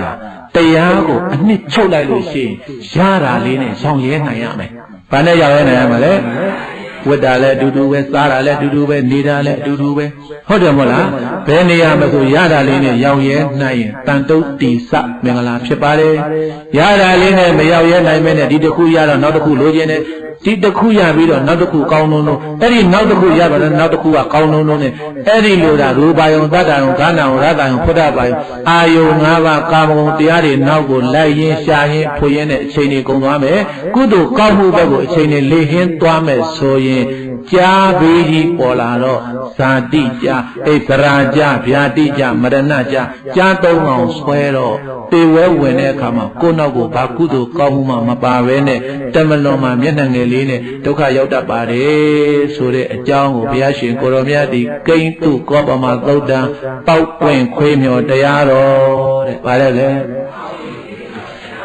မြေဝေးလို့ပေါက်ပင်အောက်မှာကြီးစောင့်မနေပါနဲ့တဲ့ဘေးလွရာဌာနဖြစ်တဲ့ကြောင်းတိုက်တို့ရိတ်သားတို့အဲ့လိုနေရာမျိုးလေးတွေကိုဘုရားတဆောင်းလုံးမှာသွားပြီးတော့ကိုယ်ဘဝအတွက်လည်းပဲကုသိုလ်ကောင်းမှုလေးတွေကိုယူပါတစ်ဖက်ကလည်းပဲလောကီလူသားတွေပြီးတာရည်သမီးရည်စီးပွားရေးဒါမရှိဘူးလားပြေးတိုင်ရှိတော့အဲ့ဒါလည်းပဲတစ်ဖက်ကရှာအခုလိုနှစ်ဆန်းကဟာလားနှစ်ဟောင်းကနေနှစ်သစ်ကိုကူးတဲ့နှစ်ဆန်းအခါသမယဒီတကြံတွင်ကာလဆိုတာအခုနိုင်ငံတော်အစိုးရကလည်းမနေ့ကစပြီးတော့10 ရက်ပိတ်ပြီးတယ်ဟုတ်တယ်နော်အဲ့လောက်လေးတော့ကိုယ်ဘလို့ပါအောင်လှုပ်သွားနိုင်ကြပါစေယူသွားနိုင်ကြပါစေဘေးကင်းရာကိုထွက်လာနိုင်ကြပါစေပါရမီ10 ပါးထဲမှာလည်းပဲတတ်နိုင်တဲ့ပါရမီတွေကိုဖြစ်သွားနိုင်ကြပါစေဆိုတဲ့ဒီမေတ္တာဒီစေတနာဒီရွယ်ချက်ဖြင့်ဟောသောကိန္တုကောပမသုတ်တံပေါက်ပင်ခွေးမြော်တရားတော်ဥဒ္ဒုံတရရဲ့ဇာလံကိုနာကြရဓမ္မသောနာကုသိုလ်ကံစေတနာတရဏဂုံသုံးပါးနဲ့8 ပါးသီလကျင့်သုံးခံယူဆောက်တည်ရတဲ့သီလကုသိုလ်ကံစေတနာ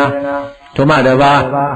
ချမ်းမြေ့ကျောင်း၌တွင်၌တရင်သုံး၏နေကြကုန်သောယဟန်သမဏေယောဂီသူတော်စင်တို့၏သီလဂုဏ်သမာဓိဂုဏ်ပညာဂုဏ်တို့ကိုအာယုံပြု၍အာယုံစွန်းဆက်ကလူရတဲ့ကုသိုလ်ကံစေတနာထိုမှတပတ်သာသနာမြေအတွက်လူတော်ငွေကျပ်2 သိန်းခွဲကိုဓမ္မကြီးတော်ကျင်သိမ့်မိသားစုတို့နိဗ္ဗာန်ကြီးမှပြီးတော့လူရတဲ့ကုသိုလ်ကံစေတနာဤသို့ပေါင်းအများများလာစွာသောကုသိုလ်ကံစေတနာပေါင်းကောင်းမှုတို့ကြောင့်မအိုရမနာရမတရားဖြစ်တော်မှာအသင်္ကတ္တများလာစွာသောနိဗ္ဗာန်ရှိပညာကြီးတို့ဒီဒါနဒီတိလဒီဘာဝနာတွေနဲ့လင်မြန်စောစွာရလွယ်ရောက်လွယ်မျက်မှောက်ပြုလွယ်နိုင်ကြပါစေကုန်သောရဲ့လို့ပဋ္ဌနာအောင်စုပြုနိုင်ကြပါစေကုန်တည်း